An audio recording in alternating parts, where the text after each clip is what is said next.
तो विधिवत रूप से शुरुआत करते हैं हिस्ट्री की। यूपीएससी जीएस पेपर के लिए पढ़ रहे हैं तो हमारी लिमिट क्या होगी, ओल्ड एनसीईआरटी आरएस शर्मा वाली और न्यू जो एनसीईआरटी है वो, ओल्ड और न्यू दोनों को साथ लेके पढ़ेंगे। ठीक है, जो पीपीटी है वो मैं शेयर कर दूंगा, प्लस प्रीलिम्स और मेंस में यूपीएससी ने जो सवाल पूछे वो अपन डिस्कस करेंगे।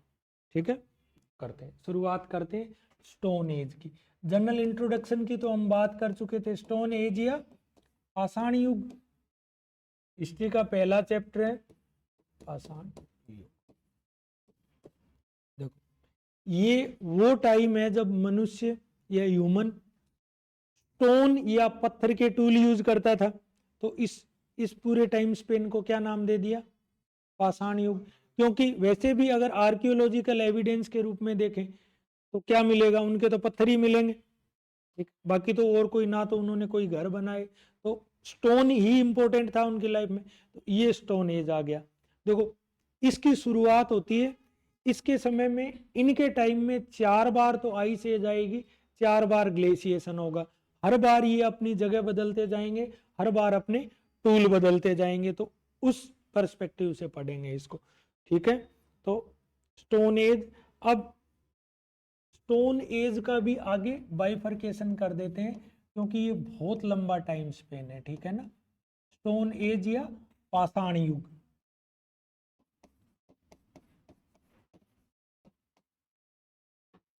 ठीक है, क्योंकि स्टोन एज इसलिए कि स्टोन के टूल और वेपन यूज कर रहा था। ठीक है, इसका आगे बाइफर्केशन करेंगे। जैसे एक तो हो जाएगी पैलियोलिथिक, पैलियोलिथिक एज। पैलियो का मतलब पुराना, लिथिक का मतलब स्टोन, तो इसको क्या कह देंगे, पुरापाषाण काल, पुरापाषाण काल। फिर बीच वाली फेज को क्या कह देंगे, मध्यपाषाण या मीजोलिथिक, मीजोलिथिक एज या मध्यपाषाण। और इसके बाद में जो एज आएगी उसको क्या कहेंगे, नवपाषाण या नियोलिथिक।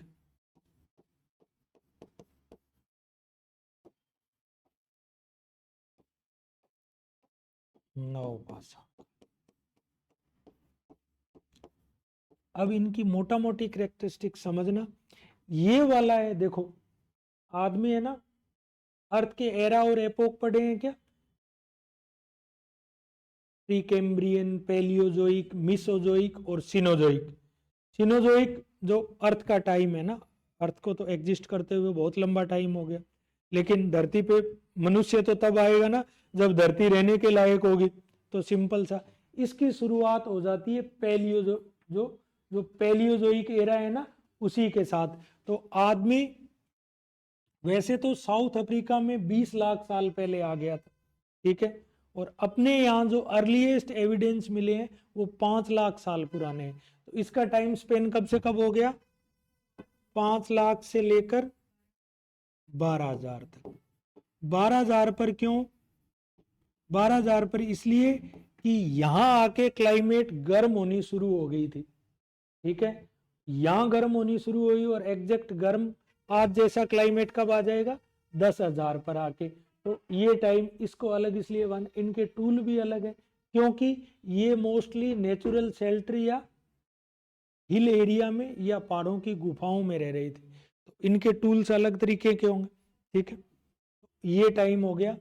फिर देखो कितना लंबा टाइम स्पेन है, 4,88,000 साल का हो गया ना। ये मेसोलिथिक वो टाइम है जब क्लाइमेट वार्म होनी शुरू हो गई और प्रॉपर वार्म हो गई। इस काम में कितना टाइम लगा, 2,000 साल लगे। तो मेसोलिथिक का टाइम है 12,000 से लेकर 10,000।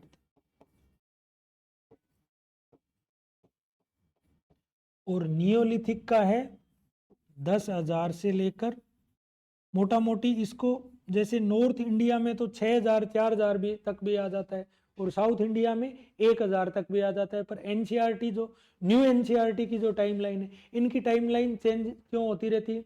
जो न्यू एनसीईआरटी है ना, थीम्स ऑफ इंडियन हिस्ट्री, उसके हिसाब से बता रहा हूँ। क्योंकि कोई और एविडेंस मिल गया तो, या कोई और टूल मिल गया या कोई ह्यूमन स्केलेटन मिल गया तो ये डेट चेंज हो जाती है। तो इनका मानेंगे नॉर्थ इंडिया के लिहाज से तो 4000 और साउथ इंडिया के लिहाज से 1000 BC। ठीक है, पहले इनकी बेसिक कैरेक्टरिस्टिक्स पढ़ेंगे ताकि प्रीलिम्स या मेंस देने जाओ तो आप झट से देख के समझ सको, आपको दिक्कत नहीं हो। देखो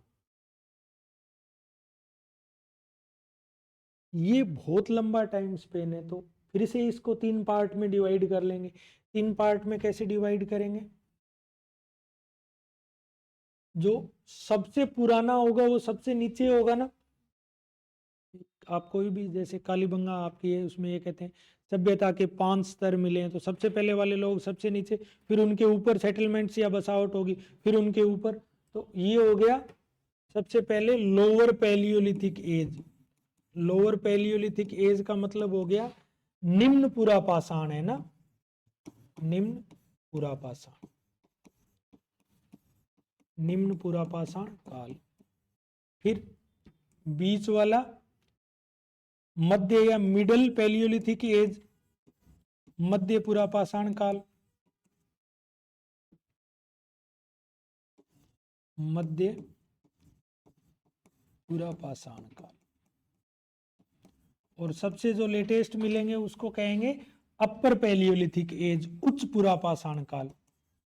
लिख लेना, फिर तुम इसके साथ कंफ्यूज हो गया ना, इसको लिख लेना उच्च पुरा पाषाण काल।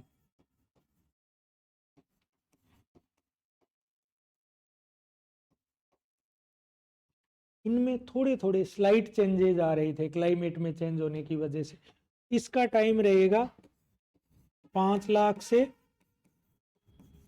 70,000 वर्ष पूर्व तक।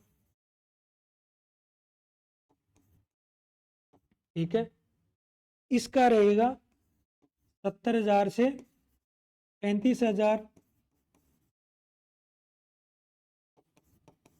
और इसका रहेगा 35,000 से 12,000।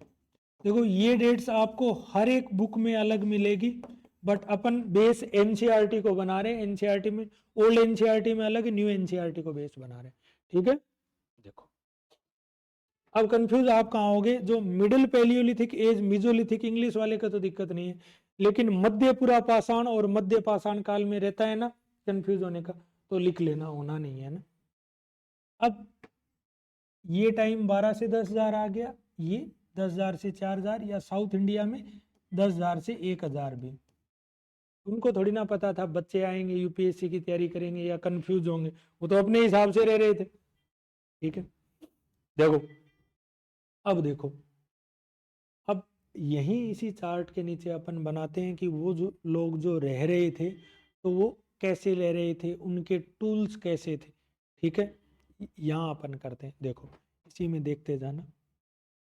सबसे पहले बात करते हैं अपन पैलियोलिथिक एज की बात करते हैं ना। देखो जो पैलियोलिथिक लोग थे वो बिल्कुल सबसे पहले वाले और एकदम प्रिमिटिव लोग होंगे। ठीक है, तो जो उनके स्टोन के टूल है ना, उनसे ही तो पहचान होती है। उनके स्टोन के टूल उतने परिष्कृत नहीं है, उतने रिफाइंड नहीं है, उनके पास बड़े बड़े टूल हैं, क्योंकि उनका एनकाउंटर किससे हो रहा था? आइस एज में बड़े बड़े जानवरों से हो रहा था। तो ये जो है, जो इनके टूल कौन कौन से हैं? इनके टूल हैं जैसे इंडेक्स, इंडेक्स, क्लीवर और टोपर। हिंदी में ऐसे ही लिखेंगे, या तो हैंडेक्स लिख देंगे देवनागरी में, या इसको हिंदी में लिखेंगे हस्तकुठार। कोई घर पे कहता है क्या हस्तकुठार कहते हो क्या? तो हिंदी को, हिंदी का जो नुकसान करने वाले हम लोग हैं ना, हमने उसको मतलब देवता की तरह पूजा करने योग्य जैसी भाषा बना दी है ना। वैसे ये साल में एक दिन हिंदी दिवस मना लेते हैं। ठीक है, हस्तकुठार मतलब हैंडेक्स, क्लीवर, क्लीवर को क्लीवर ही लिखेंगे, क्लीवर, और चोपर। क्लीवर को हिंदी में कहते हैं विदारिणी। बताओ क्या होता है विदारिणी? जिससे कोई चीज खुरेच के अलग करनी हो, विदारिणी बोला है क्या कभी? पहली बार सुना होगा, इसलिए इंग्लिश वाले याद कर लेना, बात बनेगी नहीं। क्योंकि वो कई बार ऐसे भी कर देंगे, इंग्लिश में तो क्लीवर लिखा होगा, देवनागरी में क्लीवर लिख दे, फिर कहोगे मेरी विदारिणी कहाँ गई। तो ठीक है, तुम्हारी विदारिणी तुम्हें नहीं मिलेगी, इसलिए इंग्लिश याद कर लेना प्लीज, है ना। ठीक है। चोपर देखो, हस्त कुठार का मतलब है ना, हाथ तो कुल्हाड़ी वाले डंडे का काम करता था, और वो टूल को ऐसे ऐसे तीखा करके, और ये कुल्हाड़ी का काम कर जाएगा। क्लीवर भी ऐसे ही होता था, कोई चीज छोलने उतारने के लिए। चॉपर का मतलब क्या होता है? किचन में आजकल जो फैंसी नाइफ आ रहे हैं बड़े वाले, उनको क्या बोलते हैं? चॉपर बोलते हैं, क्योंकि वो झटके से कोई चीज को काट देते हैं। हेलीकॉप्टर को चॉपर बोलते हैं ना, क्यों बोलते हैं? क्योंकि उसकी ब्लेड्स एयर को काटती है। तो ये कंपेरेटिवली बड़े वेपन है। देखो कैसे होते थे, ऐसे होते थे। ये हैंड एक्स है, ऐसे ऐसे करके तोड़ तोड़ के पत्थर से, ये हैंड एक्स है। ये साइड भी हाथ तो उसने वो जो बेस होता है उसका काम किया, और ये हो गई हैंड एक्स, ऐसी होती है। ठीक है, चोपर और दिखाता हूं तुम्हें। ये देखो, ये चोपर है। अब देखने में लगता है क्या ये काटने का काम, बस आगे आगे से इसको तीखा किया है। ये हैंड एक्स हो गई, ये हैंड एक्स हो गई, दुनिया में अलग, ये भी हैंड एक्स है। ठीक है, ये देखो, ये चोपर है, ये आगे आएगा बाई फेस है, ये नाइफ है, ये स्क्रैपर है। स्क्रैप किसी चीज से, जैसे हड्डी से मांस निकालने के लिए। और ये अलग अलग, जेवलिन हो गया, नीडल हो गया, स्पीयर थ्रोअर हो गया, हार्पून हो गया, और ये ब्लेड है। ब्लेड आगे आएगा तो बताऊंगा। ठीक है ना, ये हिस्टोरियन को ही समझ आता है ना, कौन सी चीज क्या है। ठीक है, अब आ जाओ। अब ये जो सबसे पहले वाले लोग थे, अगर इन तीनों की बात करें तो इनके तो वेपन ये हो गए। इनके वेपन है ना, कंपेरेटिवली छोटे हो गए थे, स्मॉल हो गए थे। इनके वेपन कौन कौन से हैं? इनके वेपन है, जैसे ब्लेड आ जाएगा, ब्यूरिन आ जाएगा। हिंदी में भी ब्लेड लिखना है, ब्लेड, ब्यूरिन। ठीक है, ये वाले जो वेपन है वो फ्लैक वेपन है। फ्लैक कैसे बनता है? जैसे एक बड़ा पत्थर है, उसको दूसरे पत्थर से मारोगे तो तुम्हारे जो हाथ में रहेगा बड़ा टुकड़ा है, उसको तो कोर बोलते हैं। और छोटे छोटे टुकड़े टूट के आएंगे, उसको क्या कहेंगे? फ्लैक कहेंगे। जो स्प्लिंटर होते हैं ना, को फ्लैक। तो ये फ्लैक्स टाइप के टूल है। ये कंपेरेटिवली शार्प टूल थे, तीखे टूल थे, है ना। तो ब्लेड हो गया, ब्यूरिन हो गया, स्क्रैपर हो गया। ब्लेड, ब्यूरिन और स्क्रैपर।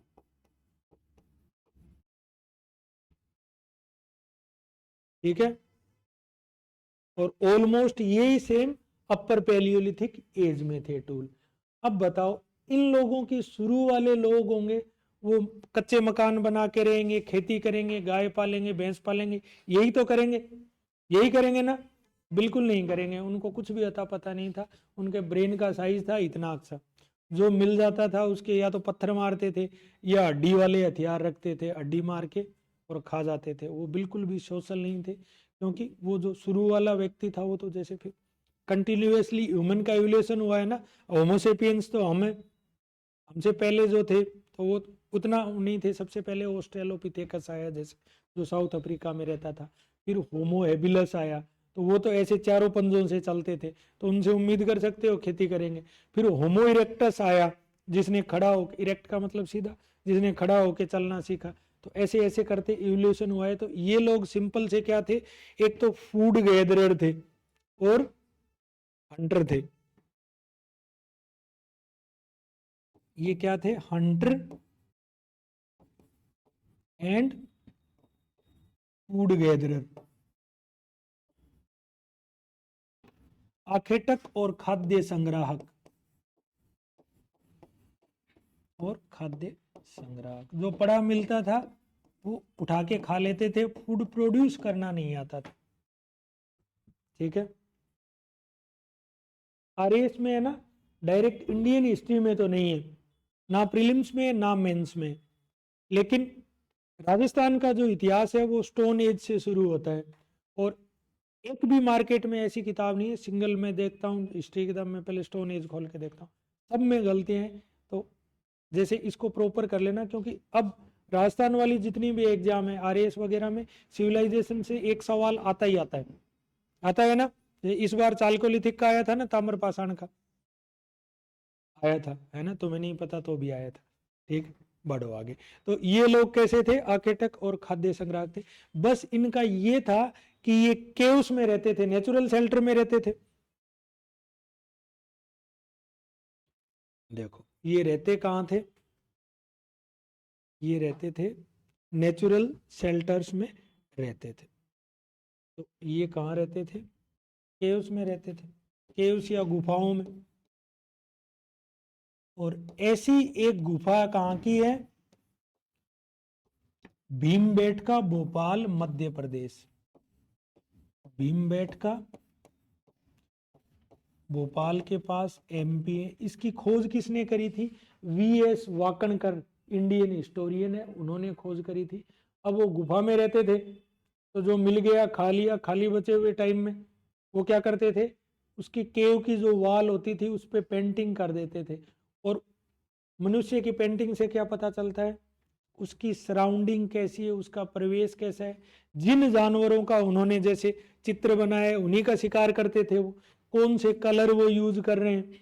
जैसे ऐसे समझना, अभी तक फूड ग्रेन्स या अनाज नहीं आए थे, तो गाँव में जो चिड़िया घूमती है ना अभी, जिसको पर्चिंग बर्ड कहते हैं, वो शुरू इन केव्स में है ही नहीं, क्योंकि तब वैसी चिड़िया थी नहीं जो अनाज खा के, क्योंकि ये अनाज उपजाना जानते नहीं थे। ठीक है, तो इनसे बहुत कुछ पता चलता है।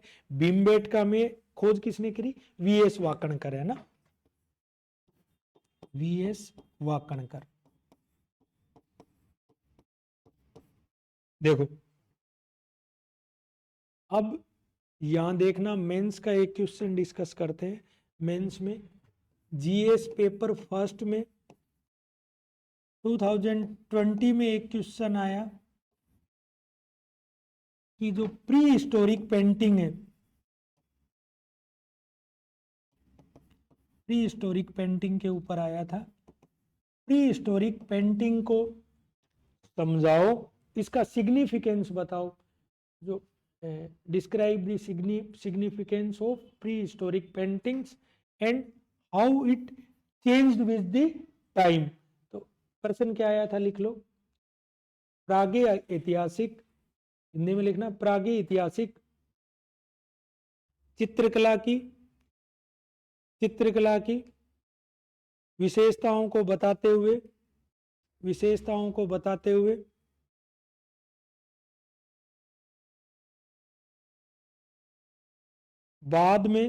बाद में इसके स्वरूप में क्या परिवर्तन आया, समझाइए।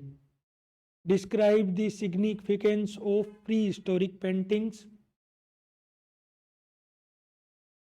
and what was the changes that occurred with time in prehistoric painting।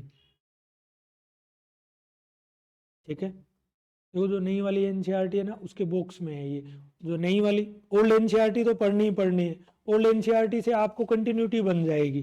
ठीक है, न्यू थीम करके कबाड़ा क्या कर दिया, बहुत ज्यादा हाइपोथेटिकल बातें करते हैं ना, बट उसके बॉक्स में से डायरेक्ट सवाल आता है। जैसे 2023 के प्रीलिम्स में से एंशिएंट के ऑलमोस्ट सवाल जो एनसीईआरटी के बॉक्स थे उसमें से मिल रहा था। जैसे कृष्ण देव राय का आया था एक, वो जो नागलापुरम पोंड था, वो एनसीईआरटी के उसमें बॉक्स में अलग से बना हुआ है। तो एक बार एंशिएंट आपने पढ़ ली, तो आपको जो नहीं है थीम वाली पढ़ने में, जैसे 2 दिन में पढ़ डालोगे, फिर बना के उसके शॉर्ट नोट्स बना के रख लो। ठीक है, बाकी सब्जेक्ट के लिए भी यही बात है कि एनसीईआरटी आपको पढ़नी ही पड़ेगी, उसका कोई इलाज नहीं। ठीक है, इसमें क्या चेंजेज आए देखो, जो पैलियोलिथिक वाली जो इनकी पेंटिंग थी ना,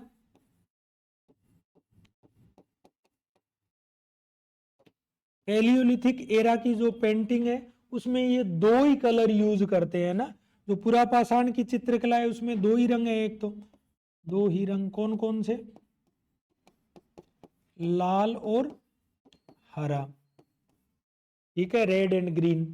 दो ही तरह के ग्रुप दिखाते हैं, एक तो शिकारी हैं और दूसरे नर्तक हैं, हंटर एंड डांसर्स। हंटर को रेड कलर्स में और जो डांसर है उनको ग्रीन कलर में दिखाया, ठीक है। और जो जो पशु बनाए हैं उन्होंने शिकार के दृश्य ऑलमोस्ट जो पैलियोलिथिक एरा के हैं, तो जो शिकार के दृश्य हैं ऑलमोस्ट तो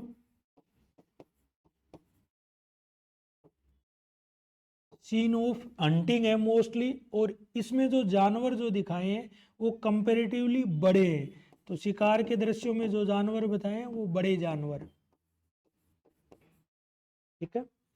और इसमें चेंज क्या होगा, इसमें चेंज ये होगा कि जब ये बढ़ेंगे किसकी तरफ, मीजोलिथिक की तरफ जाएंगे। तो पैलियोलिथिक और मीजोलिथिक एज में केव्स में रहे, नियोलिथिक में तो वो गांव में रहना शुरू कर देंगे ना नियोलिथिक एज में।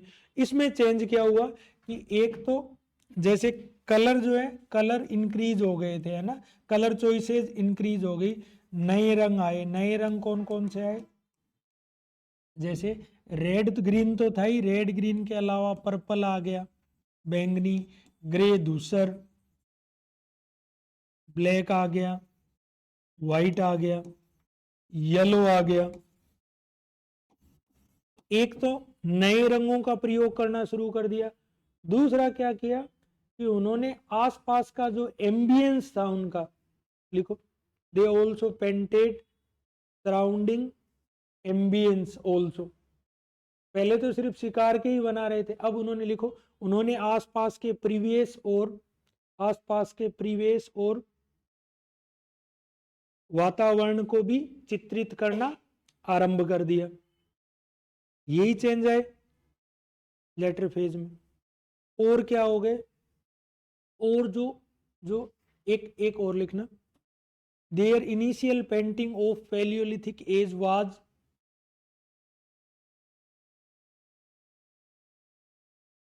not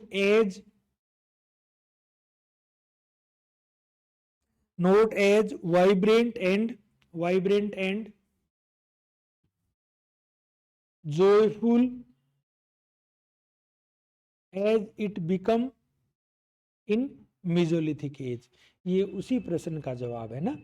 तो जो पैलियोलिथिक एज में तो दो ही रंग यूज कर रहे थे, लाल और हरा, दो ही ग्रुप थे, शिकारी और नर्तक थे, शिकार के दृश्य बड़े जानवर है। यहाँ क्या चेंज हुआ, नए रंग आ गए, एक तो न्यू कलर्स आ गए, दूसरा ये ज्यादा जोयफुल पेंटिंग है, ठीक है, ये ज्यादा जोयफुल है, ज्यादा वाइब्रेंट कलर है, ठीक है, हिंदी में अलग से बता दूं। दूसरा क्या है, बड़े जानवर की जगह कौन से जानवर आ गए, मेसोलिथिक एज में वो प्लेन्स पे आ जाएंगे तो छोटे जानवर आ जाएंगे, क्योंकि अब मेसोलिथिक एज में वो घास के मैदानों में आ गए, घास के मैदानों वाले जानवर छोटे होते। ये 250 वर्ड में था, इतना तो ऑप्शनल वाले भी नहीं लिख पाते, इतना कर दिया तो बस फिर कोई दिक्कत नहीं, ठीक है ना। वेजिटेशन के कलर, दिन भर और क्या काम था, वेजिटेशन के कलर जो अलग अलग, जैसे वेजिटेशन के ही सारे कलर यूज कर रहे थे। एग्रीकल्चर तो नहीं जानते थे, लेकिन उनके आसपास में मतलब जानवर मार के खा रहे थे तो कुछ तो दिमाग रहा होगा, जानवर को घेरते भी होंगे, पकड़ते भी होंगे, तो उनके पास जैसे वेजिटेशन वाले कलर हैं सारे natural colour.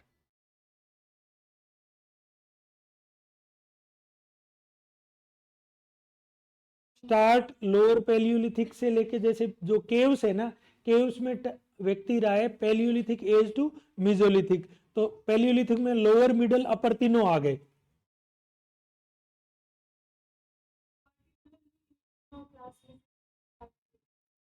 Lower palaeolithic as वाले,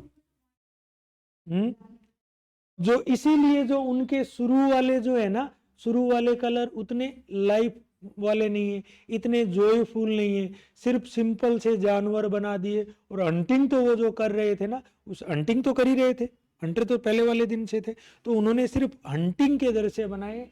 ये मेसोलिथिक वाला समझदार हो गया था, तो आसपास के एम्बियंस के अभी वो चित्र बना रहा था। उसमें वैरायटी बढ़ गई, उसके कलर ज्यादा वाइब्रेंट हो गए, ठीक है ना। तो बेसिकली भीमबेटका की केव में पैलियोलिथिक टू मीजोलिथिक एरा के पेंटिंग्स है ना, नियोलिथिक की पेंटिंग नहीं। ठीक है, समझ आया? बढ़े आगे,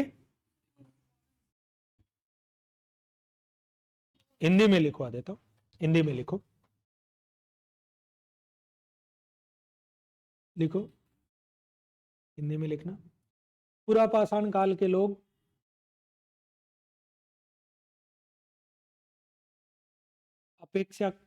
अपेक्षाकृत कम सुसंस्कृत थे, अतः इन्होंने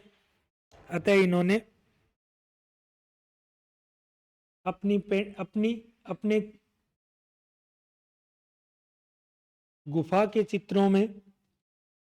चित्रों में दो ही प्रकार के रंग लाल व हरे का उपयोग किया,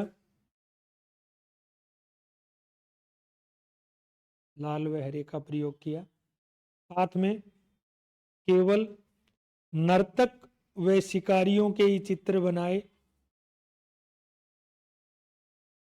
नर्तक व शिकारियों के ही चित्र बनाए। इनके द्वारा बनाए गए चित्र साधारण प्रकृति के हैं और इनमें साधारण प्रकृति के हैं और इनमें बड़े जानवरों का चित्रण हुआ है। ठीक है, लिखो आगे। फिर इसमें परिवर्तन क्या आया, आगे परिवर्तन क्या आया, डैश डैश करके लिख लो। नवीन रंगों का प्रयोग, साथ में आसपास के परिवेश का भी चित्रण, चित्र अधिक जीवंत है और इन चित्रों में अपेक्षाकृत छोटे जानवरों का चित्रण हुआ है, क्योंकि वो मध्य पाषाण काल में मैदानी भागों में रह रहे थे। ठीक है, अब बढ़ो आगे। देखो, अभी तक हमने पैलियोलिथिक एज कंप्लीट कर लिया ना, पैलियोलिथिक कंप्लीट। अब बात करेंगे मीजोलिथिक की। ठीक है, पैलियोलिथिक कंप्लीट कर लिया, पैलियोलिथिक के तीनों पढ़ लिए, लोअर, अपर और मिडल। अब बात करते हैं मीजोलिथिक एज की। मीजोलिथिक एज, मीजोलिथिक एज क्या है? ट्रांजेक्शनल फेज है, किस किस के बीच की? ट्रांजेक्शनल फेज है ना, थोड़े से टाइम के लिए रहा, किस किस के बीच की है? पैलियोलिथिक एंड मीजोलिथिक लिखो। ये संक्रमण काल है किस किस के बीच में? पुरापाषाण और नवपाषाण काल के बीच का। टाइम सेम वही 12,000 से लेकर 10,000 तक। इस समय जलवायु गर्म होना शुरू हुई,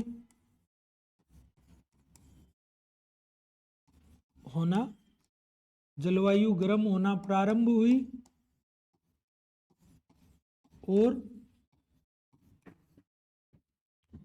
और मध्य पाषाण युग समाप्त होते होते, मध्य पाषाण युग समाप्त होते होते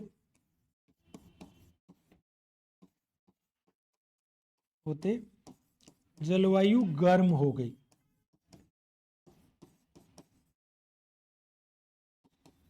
ठीक है, तो ये कहां से आ जाएंगे? पहाड़ों से किधर मूव कर जाएंगे? पहाड़ों से एकदम प्रॉपर नदी घाटियों में भी नहीं आएंगे, या तो फुट हिल्स पर आ जाएंगे, या थोड़ा थोड़ा मैदानों में आएंगे, है ना। तो ये कहां से शिफ्ट होंगे? जो इनके नेचुरल शेल्टर थे, प्राकृतिक आवास, हाँ, प्राकृतिक आवास गुफाओं से ये किधर मूव करेंगे? गुफाओं से पर्वत की तलहटी या मैदानी भाग, फुट हिल्स या प्लेन्स। बोलो इतनी बात समझ आई क्या? क्योंकि अब इतनी ठंड नहीं रही थी तो इनको मैदानों में भी कोई दिक्कत नहीं थी रहने में। अब दो ऐसी इंपॉर्टेंट साइट है इंडिया में, एक तो एमपी की आदमगढ़ और दूसरी राजस्थान की बागोर भीलवाड़ा, दोनों की दोनों बहुत इंपॉर्टेंट साइट। ठीक है, दो इंपॉर्टेंट साइट है। एक इनमें जब पैलियोलिथिक या पूरा पाषाण एज में ये लोग क्या थे, हंटर और फूड गैदरर थे। हंटिंग और फूड गैदरिंग से ये आगे कहाँ तक बढ़ गए। अब इनको जब नदियों के किनारे आए तो फिशिंग करना आ गया। वहां बर्फ में बैठ के किसकी फिशिंग करते, एक तो ये फिशिंग करना सीख गए, दूसरा ये क्या सीख गए, एनिमल डोमेस्टिकेशन, पशु पालना सीख गए। लेकिन अभी भी इनकी लिमिटेशन थी, दूध के लिए नहीं पाल रहे थे, किसके लिए, मांस खाने के लिए। तो दो नए चेंज क्या है, देखो मैंने कहा था ना हिस्ट्री है ना, कंटिन्यूटी में चेंज है, कभी सडन चेंज नहीं होता। कभी भी हिस्ट्री में सडन चेंज नहीं होता, धीरे धीरे चेंज होगा। तो इसलिए कंटिन्यूटी में पढ़ना है हिस्ट्री को, हमेशा निरंतरता में परिवर्तन है ना। तो जो आकेटक और खाद्य संग्राहक था वो किस में परिवर्तित हो जाएगा, दो नए काम सीख जाएंगे, एक तो ये मछली पकड़ना और दूसरा फिशिंग कहेंगे और दूसरा पशुपालन। और इनकी दो साइट कौन सी हैं, दो साइट है, एक तो आदमगढ़ एमपी में और दूसरा बागोर भीलवाड़ा राजस्थान, बागोर। और ये जो बागोर वाली साइट है, यहां एनिमल डोमेस्टिकेशन के प्राचीनतम प्रमाण मिलते हैं ना, earliest evidence of animal domestication. ठीक है, ये दोनों साइट बहुत इंपॉर्टेंट है। एक मेसोलिथिक की और विशेषता क्या है कि अब प्लेन में आ गए थे तो ज्यादातर टूल छोटे होंगे। छोटे टूल की क्यों, छोटे जानवर है, वही हड्डी पर से मांस उतारना, या तो ये छोटे टूल यूज करेंगे, इसलिए इनको टूल्स को क्या कहेंगे, माइक्रोलिथ कहेंगे, याद रखना। इनके टूल क्या हो जाएंगे, औजार या हथियार, टूल या वेपन कैसे हो जाएंगे इनके, माइक्रोलिथ होंगे। माइक्रो का मतलब छोटा, लिथ का मतलब पत्थर, माइक्रोलिथ्स। और हिंदी में भी ऐसे ही लिखना है, माइक्रोलिथ्स। सूक्ष्म पाषाण औजार हो जाएंगे भाई, ये माइक्रोलिथ इंपॉर्टेंट है। ठीक है, आज के लिए इतना काफी है, नियोलिथिक करेंगे कल।